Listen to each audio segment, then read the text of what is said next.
Welcome back to HQ Spotlight. Guys, you know, I'm headed to Cabo tomorrow for my bachelorette. Maybe? Yeah, humble brag, Haley. I know. But maybe. The reason why I say this is that I'll see some of these guys down in Cabo because these guys are all the on Jags their in Cabo? I think they're all in Cabo. They go to the Caribbean. The West Coast teams go to Cabo. Okay. Clearly some work to do for these teams. Their season is done. Their vacations have started, but the work also starts this week as we welcome you back into our CBS Sports studios. We've got Pete Prisco and Douzable joining. We're going to do a little off-season checklist here with some of our eliminated teams. So let's start with the Patriots. I feel like that's an appropriate place to start. Yes. Oh my goodness, what a whirlwind this season has been. And Pete, I'll come to you first here. Obviously, there's been a lot of movement. They fired Gerard Mayo, which was a surprise to a lot of people when they did it. But in terms of what they need on the roster, it's like, close your eyes and pick. Where do I replace here? My heart says offensive line, but where do they go first here with that pick? Well, first they have to find a coach. Yeah, that too. I mean, first and foremost, you have to figure out who your coach is going to be. It's probably going to be Mike Vrabel. For sure. At least it looks like it will be.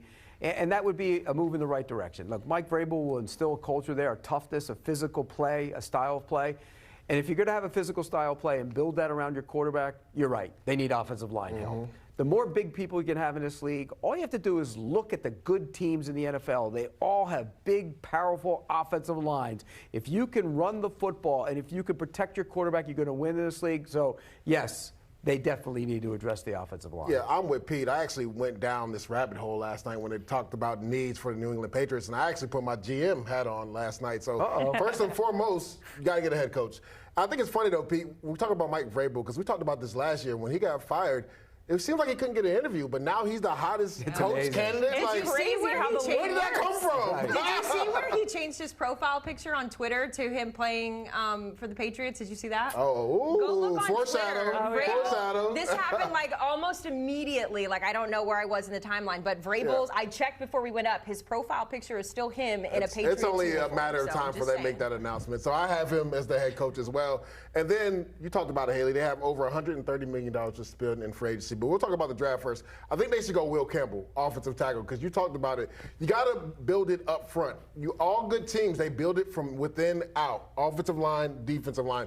They've struggled on the offensive line. Michael Winter, who is probably the only guy that could be considered a guy that's going to be a starter next year. So I have them taking Will Campbell in the first round from LSU to solidify that left tackle. Then I went Patrick McCarry from the Ravens. He's a guy that can play all 5 positions, so you can play him at guard, you can play him at tackle. Then T. Higgins. They need a big play receiver on the outside, and it's going to cost them. But fortunately for them, Pete, they have the money to spend.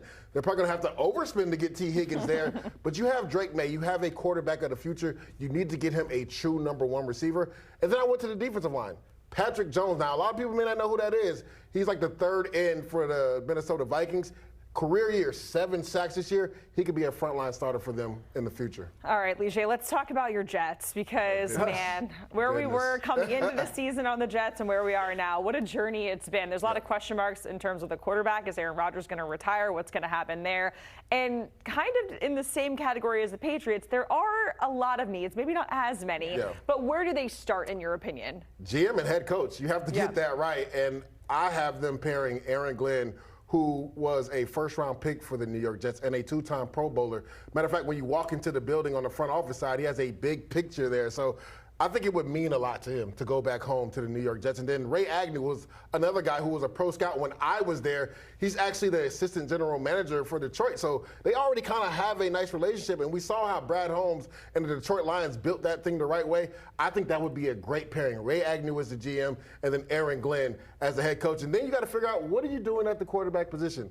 Well, I have them releasing Aaron Rodgers, right? Now, he has a cap number, I think dead cap number of $49 million. But if they make it a post-June 1st cut, they can kind of split that up, $14 million and $35 million. And then also I have them releasing Devontae Adams because he has a $38 million cap hit. But if they release him, it's only 8.3 dead money cap hit. Who plays quarterback for him?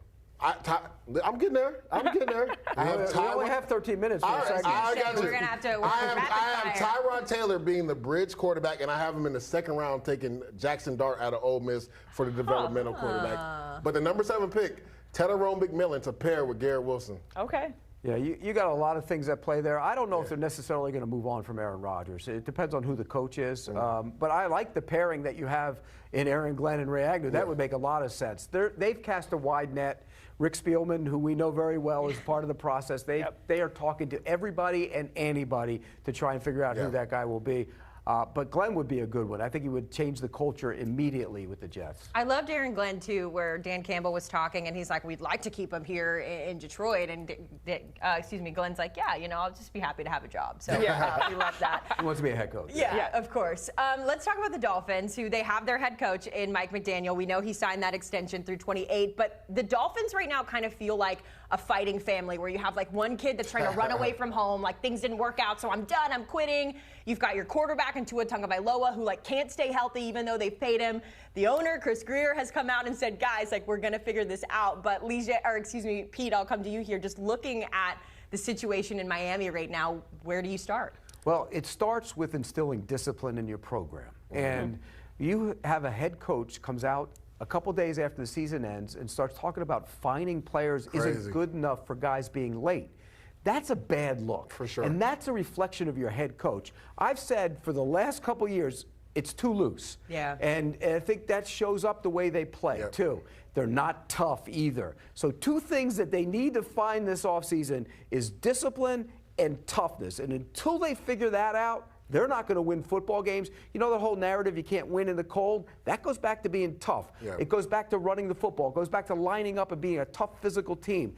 And I think they allowed a lot of tough guys out the door. Van Ginkel, tough guy, out the door. Christian Wilkins, tough guy, out the door. You made mistakes. Robert Hunt, the offensive guard, out the door. You made mistakes. And so I think those are the two things this team has to find in the offseason. So you're not worried about personnel. You're just worried about the people finding Well, there's personnel problems, too, but it starts with this. To be clear. If the culture. You have to have a culture, and I think it's too lenient there. And I'm with you. I piggyback off that. You talked about them losing Robert Hunt. I thought I was a piece they couldn't lose, so I have them getting Tevin Jenkins from the Chicago Bears to be able to run the ball effectively.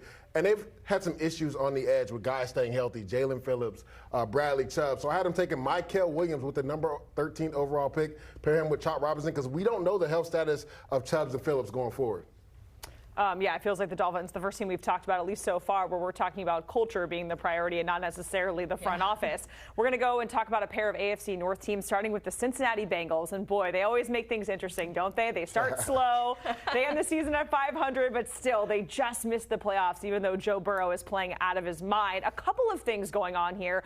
Of course, with their DC, Lou Anarumo, they fire him. But also, there is the Jamar Chase of it all, because he's on the last year of his rookie deal. He's, their owner, Mike Brown, is saying, hey, we're going to pay him. But Bengals brass, I covered that team for a long time. They're not exactly, I don't know, like the money's not flowing over there in Cincinnati. So, Pete, how do they figure this out? Is that number one over the DC? It feels like it is. Well, first off, that's an old narrative about the Bengals. That the scouting staff isn't big enough and they don't spend a lot of money. They've upgraded. They've done a lot of things since to the upgrade. Super Bowl. It has been upgraded. Yeah, it's been upgraded. Yeah, so, I will say that. But that used to be the reputation that they have. So I kind of defend them a little bit on that. But you're right. They have to pay Jamar Chase. And probably made a mistake not paying him right away because the number just went up. When a guy wins a Triple Crown, the number goes 100%. Up. He's been outstanding this year. Ideally, you'd like to keep T. Higgins. You saw what their offense becomes when T. Higgins isn't on the field. You can't keep them both. So pay Chase and go out and find another wide receiver to go with him, and then build up the defense. You got to get the right defensive coordinator in there. It probably became a little stale with Lou Anarumo there, but they didn't exactly fill the coffers with players on that side of the ball. And so I think you need to address defense and find another wide receiver. Well, addressing defense, right, they're playing or going to hopefully pay one of their best playmakers in Jamar Chase. How about you pay the best defensive player as well, Trey Hendrickson, right? Because we talked about it. Jamar Chase, his bag just went up. So did Trey Hendrickson. He led the league in sacks. And these are two frontline guys that you decided not to pay in the offseason. So similar to Jerry Jones and Dallas Cowboys, no offense, Haley. Their price tag has gone up. To get into that and then now. I have them That's a whole hiring other Robert segment. Saleh to fix this defense. You got to think, going back to his days in San Francisco, people forget those first couple of years when Jimmy G was there, they weren't putting up the points that they're putting up now with Brock Purdy. It was led by its defense, and this will be the first time Robert Saleh will have an offense that he knows that every game can score 24 to 30 points. So you've seen him do wonders with the New York Jets. You've seen him do wonders with the San Francisco 49ers. I think Robert Saleh as D coordinator makes a lot of sense. If he doesn't get a head coach. If he doesn't get a head coach. He's in the mix for a couple of those jobs. All right, we got one more to wrap things up here. We're talking about the Browns, who have the second overall pick this year. As much as I love Jameis Winston's quotes, I did not like his play on the field. So, Lige, if you were the Browns, where do you start here? They need quarterback, tackle, wide receiver, running back, etc. First and foremost, I need to figure out, is Kevin Stefanski going to call the plays next year or not? Because he's one of the best play callers in all football. I think everybody knew he was hamstring tied in regards to who was at quarterback and what he could do. So they need to first figure that out. Andrew Berry, the GM, already came out and said Deshaun Watson's had the setback. What does that mean? We don't know. But I have them taking Shedeur Sanders in the draft this year because they need to reset that. Yes, you're going to take on a lot of bad money, but that you laid your bed and you lay in it. So, like, they have to take a quarterback to restart this issue that they have at the quarterback position right now. You see my guy Ryan Wilson actually agrees with me right there as well. You think Shedeur is taking that Rolls Royce to Cleveland? Does he not want to be the number 2 overall pick? Oh, so tough. And what choice does he have? That's what I'm saying. And then if you think about it, Kevin Stefanski is a 2-time Coach of the Year. Why would you not want to be with him? We saw what he's done with other quarterbacks. Shoot, Haley, they had 5 quarterbacks and went to the playoffs still. So to me, it makes a lot of sense for Shedeur to actually want to go there. And then I had them taking Alaric Jackson in free agency because they've had issues on the offensive line. Jarrett Willis was the guy they took in the first round. He just can't stay healthy, and now he's a free agent. So those would be the 2 big things I would do if I'm the Browns. Yeah, quarterback has to get solved. I mean, first and foremost. And what do you do? You know, where did Deshaun Watson suffer the setback on one of the vacations he was on? Oh, my goodness. I mean, you're not at the facility. You're clearly out gallivanting around. So I think that's the biggest waste of money trade in the history of the NFL, okay? It is. It was a terrible deal. They gave away a ton of assets. They paid him a boatload of guarantee money. And Kevin Stefanski probably didn't even want that to happen. It came from above. So now they have to deal with that. You have to correct it. I'm with you. Get a quarterback. Whatever way you do, you have to get a quarterback. If you're sitting there at number 2, you might not be there again. Draft one of those guys if you believe that guy can be the guy, and that's still to be determined. Yeah, it just $400,000 in guaranteed money. I mean, it's just a disaster. But maybe I'll see him in Cabo. Guys, thank you so much for He's been everywhere else, I can tell you that. Who knows? What we do know is you can get the latest news from our NFL action by checking out the Push in the Pile podcast. Lige, you were on the latest episode, yeah? You did a film breakdown. What can we expect at home? Yeah, we were talking about the playoffs, and also we actually had a funny deep dive in regards to why the goalpost gets moved for defensive coaches compared to offensive-minded head coaches in the NFL. It was really fun. It's getting spicy. Scan that QR code on your screen.